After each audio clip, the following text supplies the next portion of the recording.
The world was already changing the day Methuselah was born. The air carried a thickness, a quiet tension that whispered of a creation drifting from its creator. The earth still held the memory of Eden, but humanity's heart had grown restless. Violence had begun to bud like thorns beneath the soil of men's hearts. It was into this uneasy generation that a child's first cry broke the dawn. Enoch held the newborn against his chest, and the presence of God hovered close, nearer than the dust, nearer than breath. This child was not ordinary. Enoch felt it before he saw it. Something in the atmosphere trembled as though heaven itself exhaled. His wife, tired but glowing with the quiet strength of ancient mothers, whispered, "Enoch, why do you look at him like that?" Enoch could not speak at first. His eyes saw beyond the child's soft face, into a horizon thick with divine mystery. A word rose into his spirit, heavy and frightening, yet wrapped in mercy. When he dies, judgment will come. It wasn't a curse. It was a revelation. The child's name formed in Enoch's heart as a prophecy, not a label. Methuselah. His death shall bring it. But even that divine warning carried something deeper. If judgment would not come until this child's final breath, then this child was a symbol of God's patience. And so Enoch whispered the name with trembling lips. Not in fear, but in awe. For God had chosen a baby to become a timeline of mercy. Methuselah rested quietly, unaware that his birth had become heaven's pause button. Unaware that as long as he lived, the world lived. Unaware that every beat of his heart would delay the floodwaters that waited beyond the veil. But God knew. And heaven watched. Methuselah grew quickly, and with every step he took, Enoch watched him with reverence. Not because he feared him, but because he sensed that the boy's mere existence was intertwined with heaven's calendar. Every morning, before sunrise, Enoch walked with God, not in metaphor. In reality. He felt God's presence like another person walking beside him. Sometimes they spoke aloud. Sometimes they spoke in silence. Sometimes Enoch wept as God opened his heart and revealed the grief he carried for a world drifting toward corruption. And Methuselah watched. At first from the tent door, rubbing sleep from his eyes. Later, from a distance, following barefoot behind his father. And eventually, he stood close enough to feel the nearness of God for himself. One morning, when Methuselah was perhaps 8 or 9, he asked, "Father, why do you always return from your walks with wet eyes?" Enoch knelt before him. Because God loves this world so deeply, and the world does not love him back. Is God angry? No, Enoch whispered, not yet. His anger waits behind his mercy. And for your sake, and for the world's sake, mercy still stands. The boy did not understand the weight of his father's words. But something in him felt the pull of eternity. He felt watched, not in threat, but in divine attention. Heaven knew his name. Heaven knew his timeline. Heaven knew when he would inhale his last breath. But for now, the child laughed, played, ran through the fields, and leaned against his father's side during their quiet evening walks with God. And heaven smiled. Because every breath Methuselah took was a reminder. Judgment is delayed because mercy is alive. Years passed, and Methuselah became a young man. Gentle.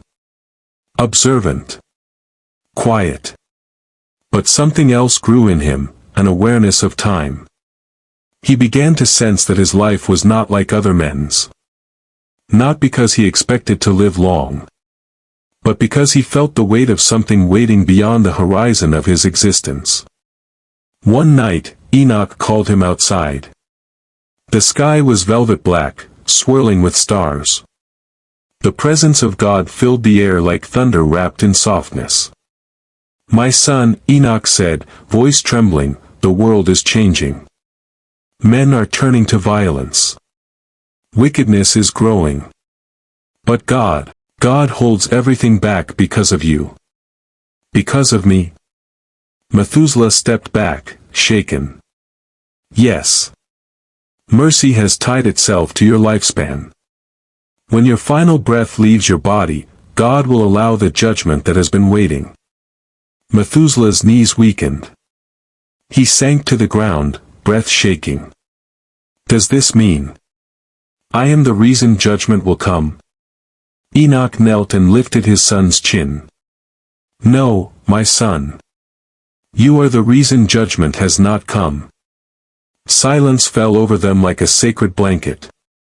The world has time because you have time. As long as you live, the door of mercy stays open. Tears filled Methuselah's eyes. He suddenly felt the weight of generations resting on his shoulders. Then, Father, I must live well. You must, Enoch whispered.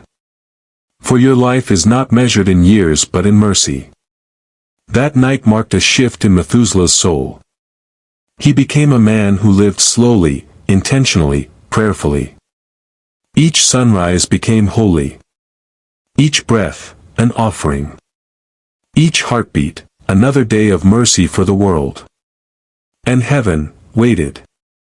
Methuselah entered adulthood in a world shifting away from innocence. The fields still waved in the wind, the rivers still glistened, and the mountains still stood like ancient guardians, but something in humanity had changed. A quiet rebellion had begun to roar. Violence spread like wildfire. Greed became a language. Men forgot their maker and worshipped their desires. Methuselah watched it all with a trembling heart. He had inherited a prophetic burden, not one spoken aloud, but one woven into the fibers of his existence. Every wicked act he witnessed came with a whispered reminder. As long as you live, mercy stays. Some days the weight nearly crushed him. He would walk through the villages and see men fighting over land that belonged to none of them. He would hear women crying because their husbands had abandoned covenant. He would see children learning violence before they learned compassion. One day, he came home and found Enoch, sitting quietly, hands trembling, eyes wet, not from weakness but from the nearness of God. What did he say? Methuselah whispered. Enoch swallowed hard. He said the world is filling with corruption. He said the violence of men cries out from the earth. Methuselah sank to the ground. Is it close? Enoch placed a hand on his son's back. No. Because you are still here.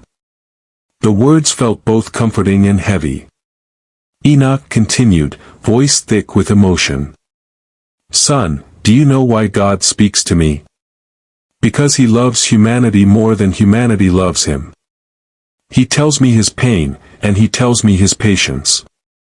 And every time he looks at you, his patience strengthens. Methuselah bowed his head. For the first time, he felt afraid, not of death, but of what his death would release. That night, he lay awake, staring at the roof of his tent, listening to the distant sounds of human chaos. And he whispered a prayer that would follow him all his days. Lord, keep me as long as the world needs mercy. And heaven heard. The day began like any other. Enoch rose before dawn and prepared for his walk with God. Methuselah followed him partway, as he often did. But that morning, something felt different, charged, alive, trembling. The air was thick with a presence too holy for words. The ground beneath them felt like it was holding its breath. Even the birds grew silent. Enoch paused, turned to his son, and placed both hands on his shoulders. My time is done, he whispered. Methuselah's heart froze. Father, what do you mean? Enoch smiled, soft yet radiant. The one who walks with me, is calling me home. I will not taste death. I have pleased him, and he will take me. Methuselah felt his knees weaken. No, not now. Father, the world needs you. Enoch shook his head gently. No, son. The world needs mercy, and that is carried in your breath, not mine. Your life is the door God refuses to close. Tears streamed down Methuselah's face. Enoch pulled him close, his voice trembling. You carry something holy, something greater than fear. Live well, my son. Live long. Live pure. Your years are not just for you, they are for generations yet unborn. Methuselah held him tightly, afraid to let go. And then it happened. A wind unlike any wind he had ever felt swept around them, warm, bright, alive. The ground glowed beneath Enoch's feet. Light poured from the heavens, not like the sun, but like the very heart of God breaking open. Methuselah blinked. And Enoch was gone. Taken. Lifted. Drawn into glory. No body. No shadow. No final breath. Just absence, holy and overwhelming. Methuselah collapsed to his knees, sobbing. The world suddenly felt heavier, darker, emptier. He was now the oldest righteous man left, and the sole carrier of a divine countdown. The mantle had shifted. The prophetic weight rested fully on his shoulders. He whispered into the wind. Father. I will not fail. And heaven echoed back. As long as you live, mercy lives.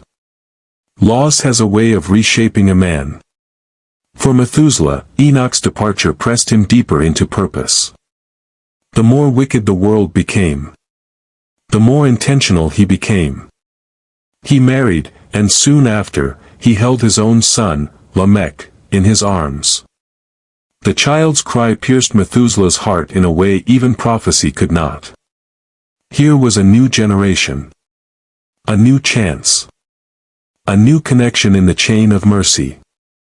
Lamech grew into a thoughtful, intense young man, one who watched the world with pain in his eyes. He saw the wickedness around him and felt it like a thorn in his soul. One day, Lamech asked his father, "Is there still hope for this world?" Methuselah looked at him long and deeply. "Yes," he said. "As long as breath remains in our bodies, hope remains. God delays, not because the world deserves it, but because mercy refuses to leave." Then Lamech asked the question that stilled Methuselah's heart. "Will my son see better days than these?" Methuselah swallowed hard. He saw beyond Lamech. He saw a future child, a boy who would change the world, a boy whose name meant rest. A boy who would build something that had never been built before. "No," he whispered. "Your son will see days darker than you can imagine. But God will use him." Lamech frowned. "Use him? For what?" Methuselah placed a hand on his son's chest. "For salvation." The word sent a ripple through the atmosphere. Heaven nodded in agreement. And somewhere in the unseen realm, the future began to stir. The day Noah was born, the atmosphere felt different. Even the wind moved with purpose, the sky carried an unusual stillness, as if creation itself was waiting for a prophecy to unfold. Lamech held the newborn, staring into the child's calm, observant eyes.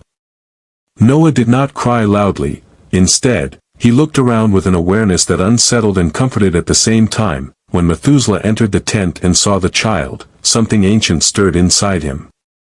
A gentle trembling traveled through his bones. He knelt beside Lamech and whispered, "This child carries a grace we have not seen since the days of Adam." Lamech looked up, confused. "You feel it too?" Methuselah nodded slowly. "He is the one God spoke to me about, the one he will use." Lamech stared at his son. "Use him how?" Methuselah closed his eyes as a wave of revelation moved through him. To preserve life, when judgment finally comes. Lamech froze. You mean, during your lifetime? Methuselah's voice cracked. Yes. The child yawned softly, completely unaware of the destiny wrapped around him. Methuselah reached out and touched the tiny hand, tears rising unexpectedly. Noah, he whispered, tasting the prophetic weight of the name, rest. Comfort. Relief. 3 generations stood together, Enoch's legacy, Methuselah's burden, Lamech's hope, and Noah's destiny. That night, Methuselah sat alone under the stars. He lifted the newborn in his arms and prayed. Lord, prepare him. When I am gone, he will face what the world tried to escape. A soft breeze brushed his face. It felt like God's answer. Years passed, and Noah grew. A quiet boy. Observant. Deep thinking. Different. But while Noah grew in righteousness, the world grew in wickedness. What began as small acts of greed became cultures of violence. What began as subtle rebellion turned into open defiance against God. Men took whatever they desired. Women were mistreated. Children learned brutality before they learned kindness. The earth groaned under the weight of corruption. Methuselah watched with breaking heart. Every night, he walked outside and knelt in the dust, lifting trembling hands toward heaven. Lord, how long?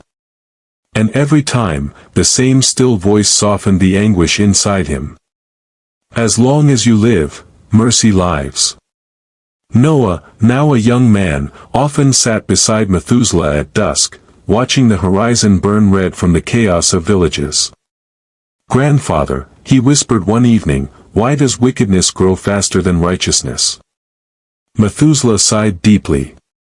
Because sin is a disease, my son. It spreads when hearts grow tired of obeying God. Will God not act? Methuselah looked into Noah's eyes, those quiet, steady eyes, and saw the future rising like a dawn behind them. He will act, Methuselah said softly. And when he does, you will understand why he waited. Noah studied his grandfather for a long moment. You speak like a man who carries a secret. Methuselah's chest tightened. I carry a prophecy, he whispered. One that began the day I was born. Noah didn't press further. Something told him the time to understand had not yet come. That night, thunder rumbled across a clear sky, a sign of heaven's grieving. The world was nearing a tipping point. But mercy still held the line. Because Methuselah still breathed. Noah was 40 when the voice of God first broke through the veil of silence that he was tending the fields alone when the wind stilled abruptly, the birds froze in the branches, the sunlight dimmed not in darkness, but in reverence. Then it came. Noah, a voice like thunder wrapped in gentleness. A voice that seemed to vibrate inside his bones. Noah fell to his knees instantly. Here I am, Lord. The voice continued, each word heavy with grief and finality. The earth is filled with violence. Every imagination of man's heart is corrupt. I will cleanse the world. But I will preserve life through you. Noah trembled. Through me. Yes. Build an ark. A vessel of salvation. For the days of mercy are nearing their end. Noah's heart pounded. He didn't understand the full weight of the command, but he understood obedience. He bowed his head, tears splashing into the soil. Lord, I will do all that you command. When he rose from the ground, he ran straight to Methuselah's tent. Panting, shaking, overwhelmed. Grandfather, he gasped. God spoke to me. Methuselah turned slowly, eyes widening, not in surprise, but in recognition. What did he say? Methuselah whispered. Noah repeated the words. When he finished, Methuselah sank onto a stool, covering his face with trembling hands. For a long time he said nothing. Finally, he whispered, "It begins." Noah frowned. "What begins?" Methuselah lifted his face, eyes full of ancient sorrow and prophetic clarity. "The prophecy tied to my life. The judgment my death will release. God is preparing you because my time is drawing near." Noah felt the ground tilt. "Grandfather, no." Methuselah reached out and grasped Noah's hands. "My son, listen to me. The world will not fall while I breathe. But my breath is almost finished." Tears filled Noah's eyes. "What should I do?" Methuselah squeezed his hands firmly. "Obey God. Build the ark. Prepare your heart, because when I am gone, the heavens will open." Noah did not sleep the night God spoke to him. How could a man rest when heaven had opened its mouth and released instruction that would change the course of the world? At dawn, he walked to Methuselah's home again. The old man was awake. He rarely slept deeply these days. He sat outside his tent, leaning on his staff, his eyes fixed on the slowly brightening horizon. "You did not sleep," Noah said softly. Methuselah gave a weak smile. "I have not slept well since your father was born." Noah sat beside him. "What do I do first?" Methuselah placed a trembling hand on his shoulder. "You begin. That is all God asks. Obedience does not require understanding, only trust." Noah bowed his head. "I fear I cannot build something so great." Methuselah's voice steadied with surprising strength. "You are not building with your strength but with His. God never commands a man to do what grace will not empower him to finish." The words sank deep into Noah's heart. That day, Noah went to the valley where tall cypress trees grew. He took his axe and chose the first tree. Before he struck it, he whispered, "Lord, guide my hands." Then the first swing came down, echoing through the valley like the opening bell of a countdown. Methuselah heard the sound from far away, and it pierced him. His eyes filled with tears. "It has begun," he whispered to himself. "Each tree that falls brings my own ending closer." But he did not fear.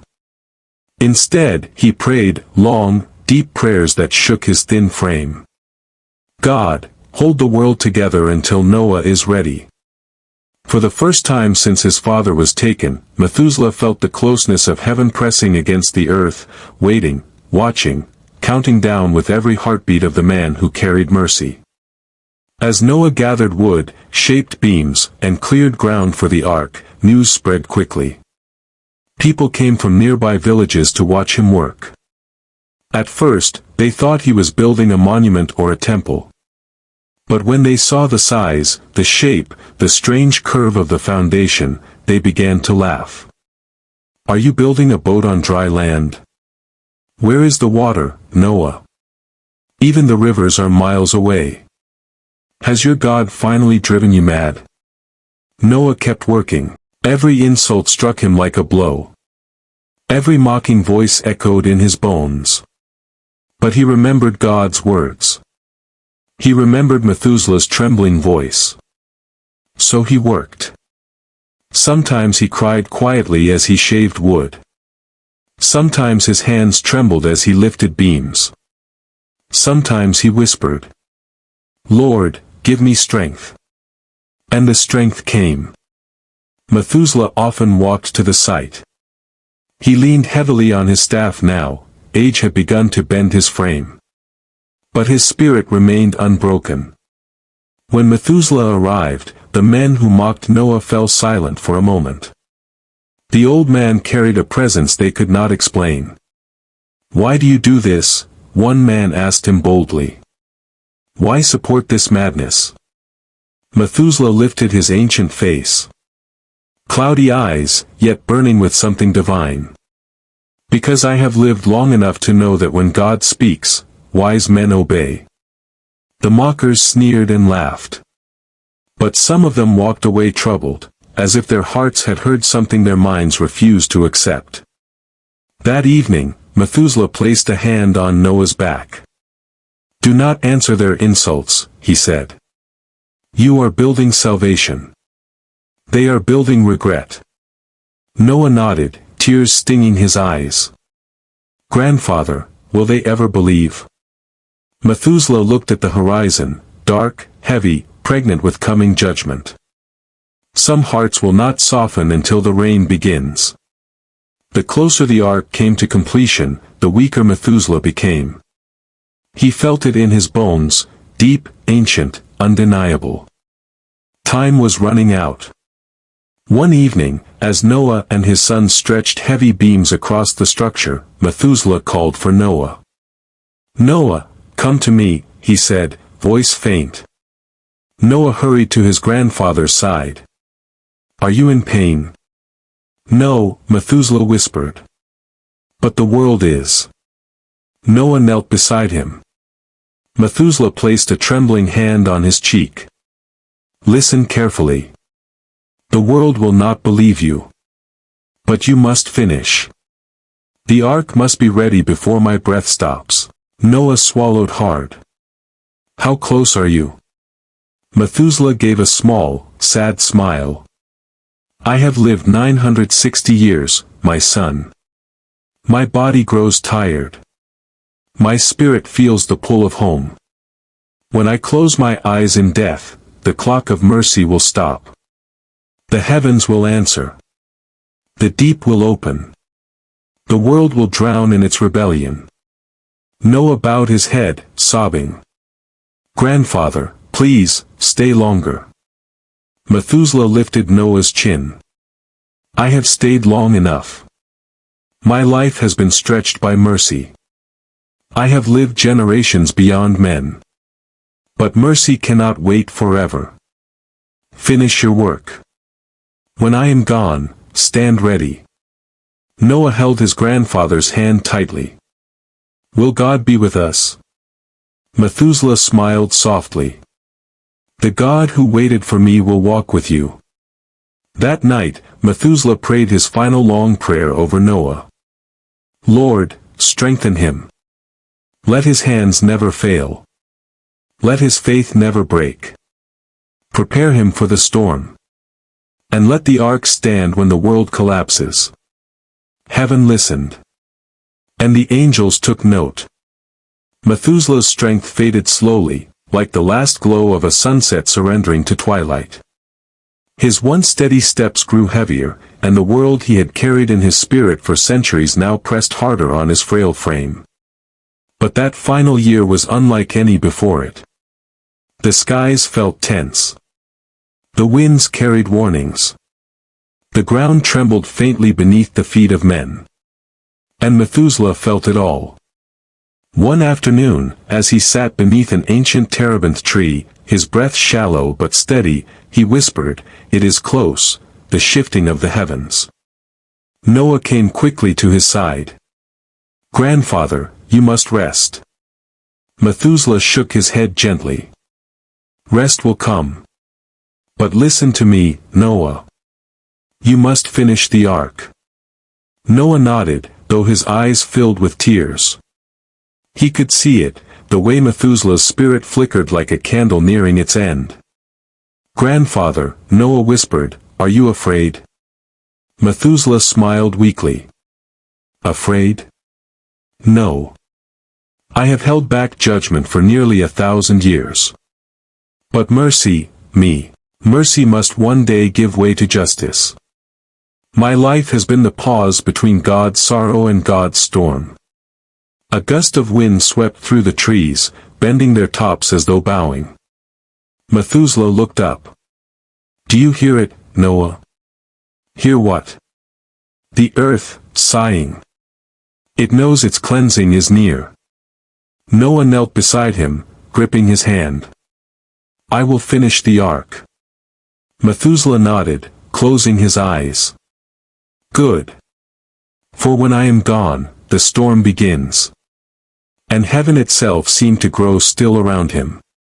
The final day arrived quietly. No thunder. No shaking. No lightning. Just a calm sunset brushing the horizon with gold, as though heaven was honoring the man who had held back its waters for centuries. Methuselah lay on a simple cot inside his tent, breathing in slow, measured exhales. The room was dim, lit only by the soft flicker of an oil lamp. Edna had long gone to be with the Lord, but her memory filled the tent with warmth. Methuselah smiled faintly, feeling her presence in the glow of the flame. Noah entered, eyes red from working and praying through the night. "You came," Methuselah whispered. "I would not be anywhere else." Methuselah's gaze softened. "Your obedience will save the world. Never forget that purpose is heavier than pain, Noah." Noah bowed his head, tears spilling freely. "You taught me that." Methuselah reached weakly and placed a trembling hand on Noah's cheek. "Do not mourn me. I have lived long, long enough to see mercy stretched beyond imagination. Now, judgment must cleanse what wickedness has ruined." A hush fell, the air in the tent thickened with a holy stillness. Methuselah inhaled slowly, held it, and then breathed out with peaceful surrender. As his spirit slipped from his body, a wind rose suddenly outside, fierce, unnatural, rushing like the breath of God through the camp. Animals cried out. Trees bent violently. The sky darkened in a sweeping wave. Noah felt the shift instantly. It had begun. The restraint had fallen. The clock had stopped. The long pause of mercy had ended. Noah fell to his knees beside the still body of his grandfather and whispered, "Rest, righteous one. Your life held back the storm." Outside, the first heavy drop of rain fell. Methuselah was buried before the clouds gathered fully, but the sky mourned him as though creation itself felt the loss of the one who had held judgment back for generations. As Noah and his sons covered the last mound of earth, thunder rumbled, deep, ancient, and final. Shem looked up nervously. "Father, is this it?" Noah stared at the sky, jaw firm. "Yes. It begins now." Lightning tore across the heavens like a burning sword. Wind spiraled. The ground shook as animals began to bleat, roar, and cry in panic. Noah shouted, "To the ark! Quickly!" Ham and Japheth ran to guide the animals, while their wives gathered supplies.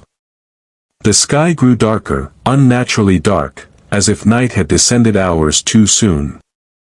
And then it came. A roar, a sound so loud it felt like the sky was splitting open. The first great flood burst from the heavens, not as gentle rain, but as sheets of water crashing violently to the earth. Noah paused at the entrance of the ark and looked back at the direction of Methuselah's grave. "Thank you," he whispered. "Your life bought us time." A strong wind pushed against him, and he understood, Methuselah's passing had released the storm, but his legacy was carved into the ark itself. Through Noah, his faith would continue. Inside the ark, Noah stood in the doorway as the waters rose quickly around the structure. Animals trembled and pressed against their enclosures. His wife clung to his arm. "Noah, will we survive this?" He looked at her with steady confidence. "Yes. Because God said we would." Outside, screams echoed as the world awakened too late to the judgment they had mocked for years. The thunder rolled again, louder, heavier, almost grieving. Noah slowly closed the door, but he did not shut it himself. A massive force, invisible but undeniable, moved the door into place with a resounding echo. God had sealed them in. Inside the ark, Noah whispered a final prayer for his grandfather. "May the heavens honor Methuselah. He lived long because God loved long." And in that moment, Noah felt a warmth settle over him, a peace that told him Methuselah was safe in the presence of the one he served all his life. The waters raged. The world drowned. But the legacy of Methuselah lived on. In the ark. In Noah. In the promise of a new beginning. As you've seen in the life of Methuselah, God's mercy is deeper than time, and his patience is longer than human rebellion. If this story blessed your heart, don't leave without subscribing. Join this family where we bring the Word of God to life in ways that strengthen your faith. Until next time, keep walking with God, keep trusting his timing, and remember, your life carries a purpose far greater than you know.